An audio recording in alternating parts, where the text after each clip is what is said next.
The bustling terminal of LAX airport hummed with the familiar chaos of travelers rushing to catch flights, families saying tearful goodbyes, and airline staff navigating the controlled pandemonium with practiced efficiency. Gate 37B was particularly crowded that afternoon. A delayed flight to New York had created a backlog of passengers whose frustration was palpable in the recycled air.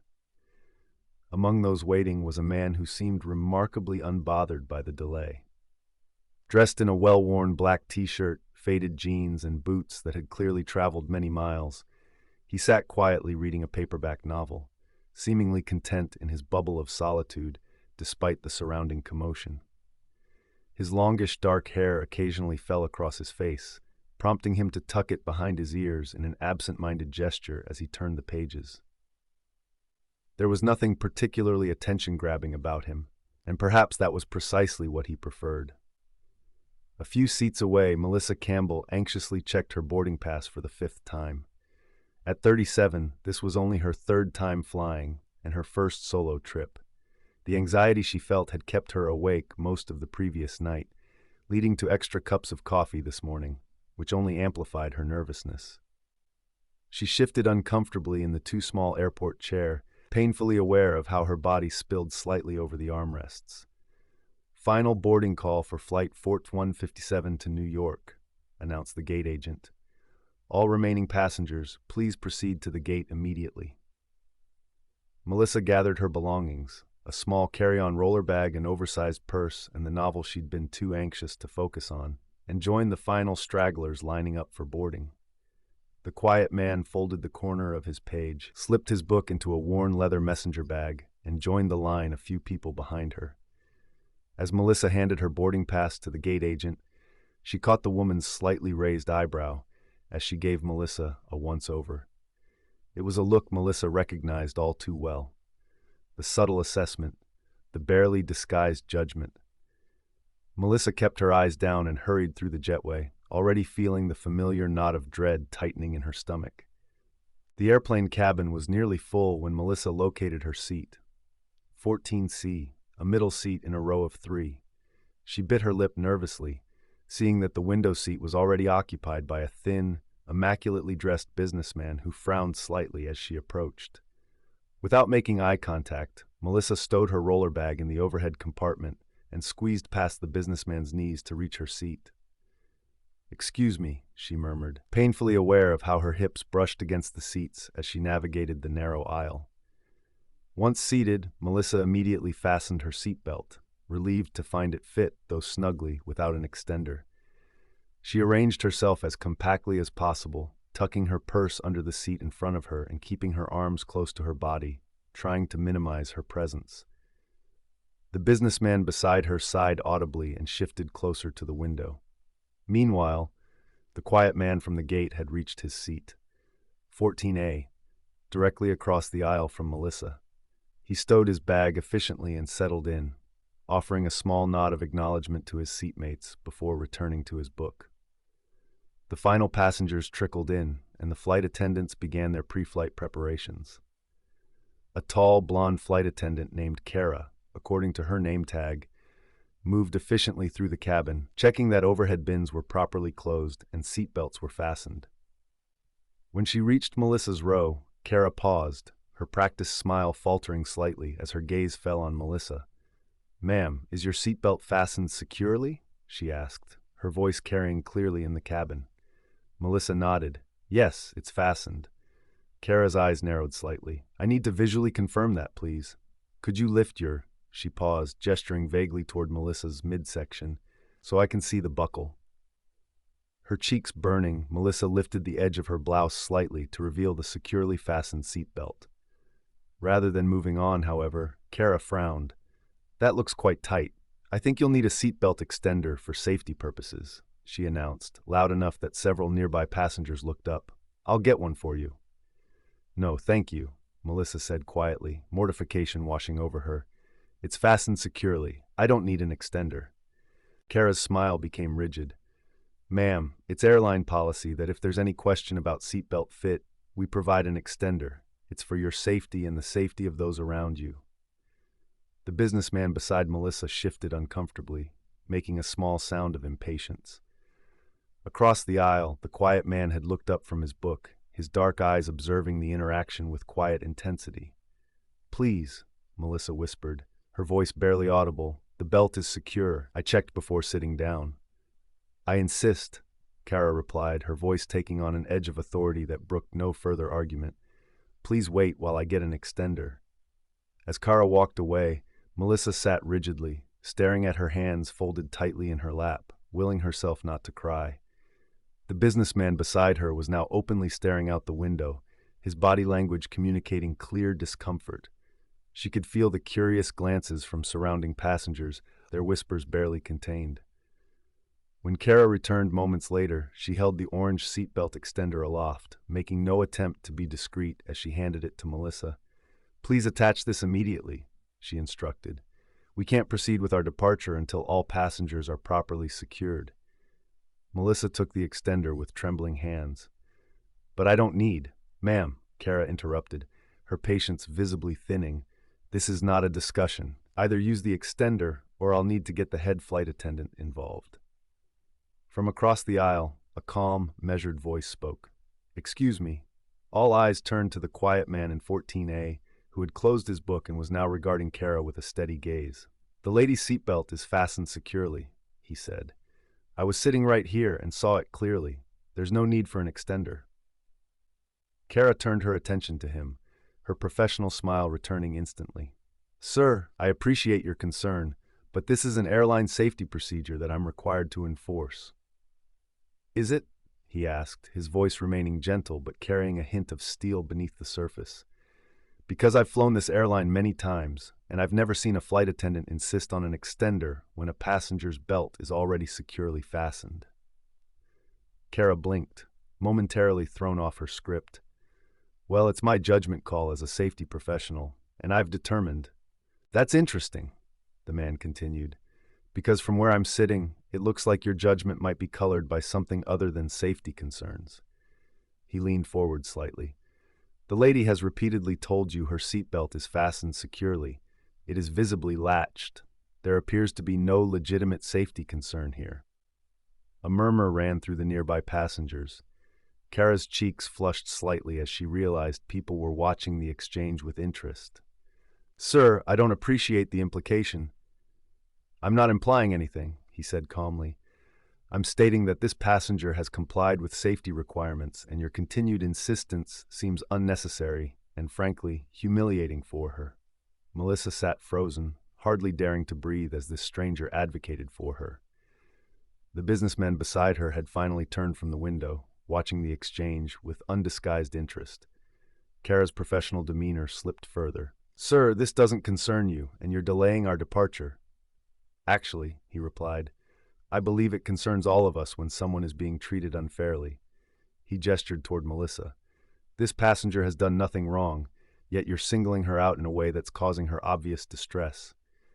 A middle-aged woman seated behind Melissa spoke up. "He's right. Her belt is fastened. I can see it from here." "Totally unnecessary," added another passenger across the aisle. Kara's eyes darted around, suddenly aware that the cabin dynamics had shifted against her. She straightened her uniform jacket. "Fine. If the belt is secured, that's sufficient." She turned to leave, then paused, adding with forced professionalism, "We'll be departing shortly. Please remain seated with your seat belts fastened." As Kara retreated down the aisle, Melissa released a shaky breath she hadn't realized she'd been holding. She turned toward her unexpected defender, meeting his kind eyes for the first time. "Thank you," she said softly. "You didn't have to do that." He smiled, a warm, genuine expression that transformed his entire face. No one should be made to feel less than they are, especially over something so trivial. The businessman beside Melissa cleared his throat. "That was well handled," he said, addressing the man across the aisle. "Very dignified." The quiet man simply nodded in acknowledgement before turning back to Melissa. "Are you heading to New York for business or pleasure?" "A little of both," Melissa replied, grateful for the normal conversation. "My sister lives there. I'm visiting her, but also interviewing for a job while I'm in town." "That sounds exciting," he said. "New York is a remarkable city." Their conversation was interrupted by a flight attendant, not Kara, but an older man with graying hair and a kind face, who approached their row. "Excuse me," he said, addressing the quiet man. "Are you Mr. Reeves?" Melissa's eyes widened as she suddenly realized why the man had seemed vaguely familiar. Across the aisle from her sat Keanu Reeves, one of Hollywood's most famous actors, known as much for his kindness off-screen as for his action roles on-screen. Keanu nodded with a small smile. "Yes, that's me." The flight attendant looked apologetic. "Sir, I'm Jeffrey, the lead flight attendant for this flight. I wanted to personally apologize for any disturbance earlier. Also, the captain asked if you might be willing to visit the cockpit briefly before takeoff. He's a big fan of your work." "Of course," Keanu replied. He turned to Melissa.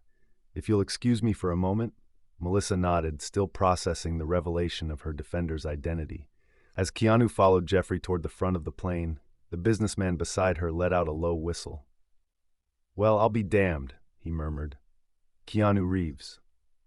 The revelation rippled through the nearby rows as passengers began whispering excitedly to one another. Melissa sat in stunned silence, replaying the interaction in her mind. Keanu Reeves had noticed her discomfort and spoken up when no one else would. He hadn't made a scene or leveraged his celebrity.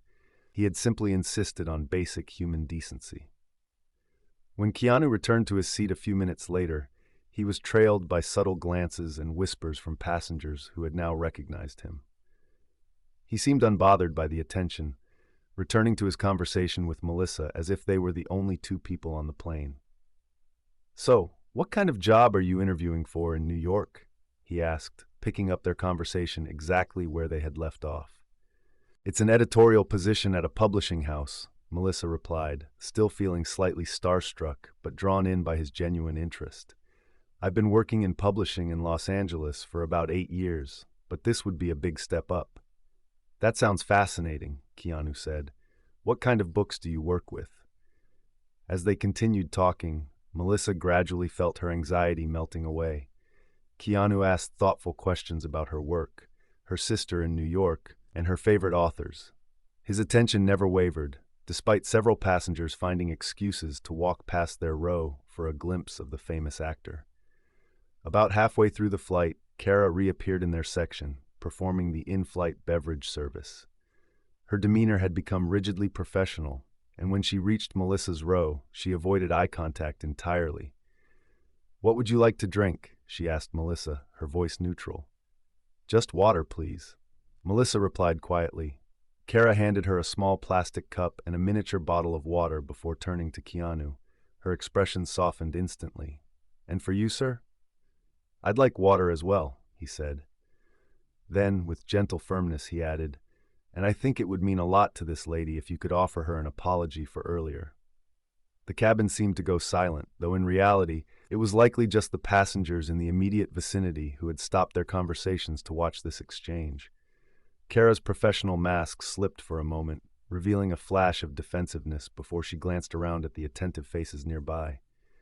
After a moment's hesitation, she turned to Melissa. "I apologize if my approach to the seatbelt check made you uncomfortable," she said, her words carefully chosen. "That wasn't my intention." Though the apology was clearly reluctant, Melissa nodded acceptance. "Thank you. I appreciate that." As Kara moved on to the next row, Keanu turned to Melissa with a small smile. "Not the most heartfelt apology I've ever heard, but it's a start." Melissa couldn't help but laugh. "Better than nothing. Thank you for that. For all of this. I don't know why you're being so kind to me." Keanu's expression turned thoughtful. "You know, people often ask me that. Why be kind? As if kindness needs some special justification." He paused, considering his words. "I think maybe we've got it backward. Kindness should be the default. It's cruelty and indifference that need explanation." The businessman beside Melissa, who had been listening quietly, spoke up. "That's actually quite profound." Keanu shrugged. "Not really. Just something I've thought about. We're all just trying to get through our days, you know? Everyone's carrying something heavy, even if we can't see it." The conversation expanded to include the businessman, who introduced himself as Robert, and soon the passengers in the row behind them as well. What had begun as an uncomfortable confrontation had somehow transformed into a warm, engaged discussion that spanned topics from favorite books to travel experiences to philosophy. As the plane began its descent into New York, Melissa realized with surprise that the 5-hour flight had passed more quickly than she could have imagined. More importantly, the dread and anxiety she had felt boarding the plane had been replaced by a sense of connection and even joy. When the seatbelt sign illuminated for landing, Kara returned to their section for a final check. This time, her approach was noticeably different. She checked each passenger's compliance with a brief glance and a polite nod, making no special comments to anyone. As she passed Melissa's row, Keanu spoke up once more. "Excuse me," he called softly.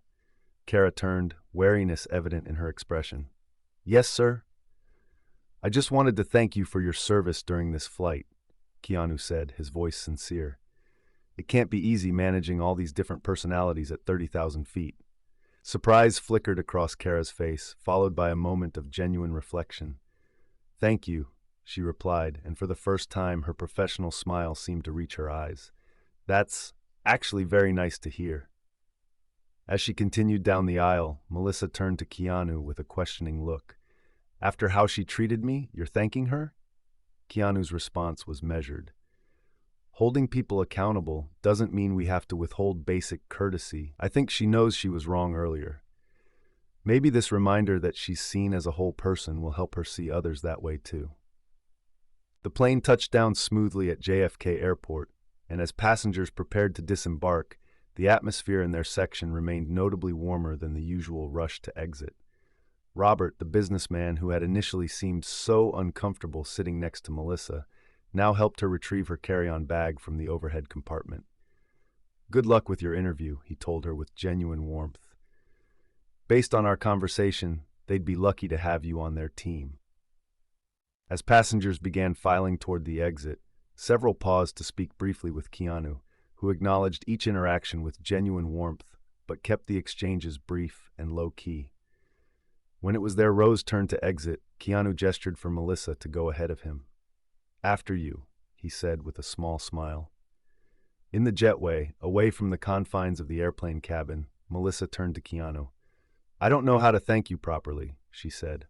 "Not just for standing up for me, but for making what could have been a humiliating experience into something actually wonderful." Keanu seemed momentarily embarrassed by her gratitude. "You don't need to thank me. But if you want to do something, maybe just pass it along someday when you see someone else who needs an ally." "I will," Melissa promised. "Absolutely."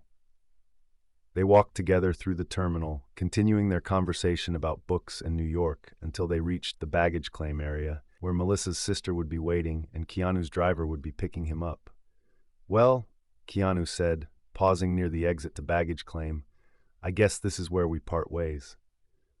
"I guess so," Melissa agreed, suddenly reluctant for their unexpected connection to end. "Good luck with your interview," he said, "and if you don't mind, I'd love to know how it goes." To Melissa's surprise, Keanu took out a small notebook from his messenger bag, wrote something on a page, tore it out, and handed it to her. "This is my assistant's email. If you feel like letting me know how the job works out, I'd genuinely like to hear." Melissa took the paper, touched by the gesture. "Thank you. I will." As they said their goodbyes, Melissa noticed Kara from the flight, watching them from a short distance away. The flight attendant seemed to be gathering her courage before she approached them hesitantly. "Excuse me," she said, addressing Melissa rather than Keanu. I wanted to say something more about earlier." Melissa tensed slightly, but gave Kara her attention. "Yes?" "My behavior was unprofessional," Kara said, the words coming out in a rush. "And more than that, it was unkind. I've been having a terrible week with some personal issues, and I think I was taking it out on passengers without even realizing it." She took a deep breath. "That's not an excuse. I just wanted you to know that I'm truly sorry and that it won't happen again, to you or anyone else." The sincerity in her voice was unmistakable. Melissa felt the last of her hurt from the incident dissolve. "Thank you for saying that," she replied. "I appreciate it more than you know." Kara nodded, then turned to Keanu. "And thank you for the reminder about kindness. Sometimes in this job, it's easy to stop seeing passengers as individual people with their own struggles." She smiled ruefully. Even when they're famous actors who could probably get me fired with one phone call. Keanu shook his head. That's not why you should treat people with dignity. I know, Kara replied. That's what makes the lesson stick. With a final nod to them both, she turned and walked away toward the crew exit. Melissa and Keanu exchanged a look of surprised appreciation for Kara's unexpected growth. Well, that was the unthinkable, Melissa said with a small laugh. What was? Keanu asked. That someone could go from being so dismissive to actually getting it, really understanding why their behavior was hurtful. That doesn't happen often in my experience. Keanu smiled.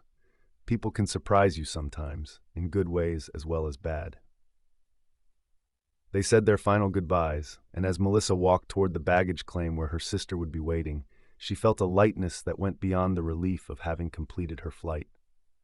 The interaction had reminded her that dignity wasn't something that could be taken away by one person's cruelty, not when others were willing to stand up for what was right. 3 weeks later, in his home in Los Angeles, Keanu opened an email forwarded by his assistant. It read, "Dear Mr. Reeves, you asked me to let you know how my job interview went. Well, I got the position. I start as a senior editor at Visionary Press next month. My sister is helping me find an apartment in Brooklyn. But that's not the main reason I'm writing. Yesterday, I was in a coffee shop in Manhattan and saw a young barista being berated by an angry customer over a minor mistake in his order. Everyone in line was looking away uncomfortably. I remembered what you said about passing it along, so I spoke up.